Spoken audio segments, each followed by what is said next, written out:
Hey, Russ, as a team, the turnover battle was really favoring Portland early, and you guys kind of flipped that in the fourth quarter. Was it an increase of pressure? Was there something that you noticed that you saw that helped you kind of come through in that final period? Using our hands. Did a good job of digging on the post and bending our gaps, especially in the fourth. Hey, Russ, this version of Carmelo Anthony, what are you enjoying about his season compared to the guy that you played with in OKC? Just being, locked in on his role, understanding, what he brings to the table night in, night out, and doing a good job of, executing his craft and doing what he's able to do, and that's, shoot the basketball at a high level. And, tonight was one of those nights. Russ, at times, this hasn't been a team that's like responded necessarily to mistakes very well.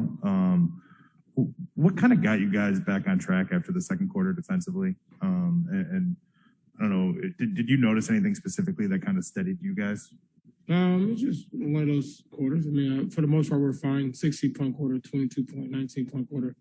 Can't ask for a better defensive game. Than that, they shot 35% from the field. So, you could live with that any day of the week.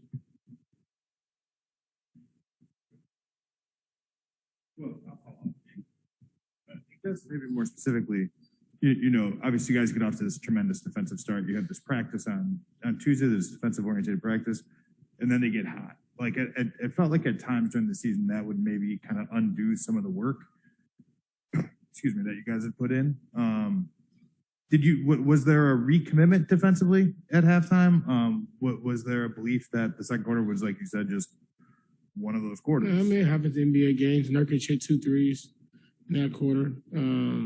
We didn't particularly score as well. I think they hit about 5, maybe 6 or 7 threes that quarter, contested. So sometimes you do the right things and they still score. That's why we stick to our game plan, which we did in the third and fourth quarter, and it played out for us.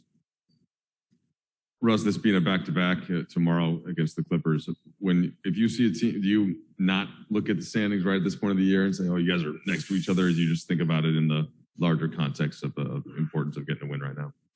Yeah, I mean, like I mentioned a couple of days ago, the standings, you can look at it if you want to, but it doesn't really matter. Right now, it matters is take it one day at a time, one game at a time, and find ways to be able to collectively get a win and doing it the right way, and that's the most important part.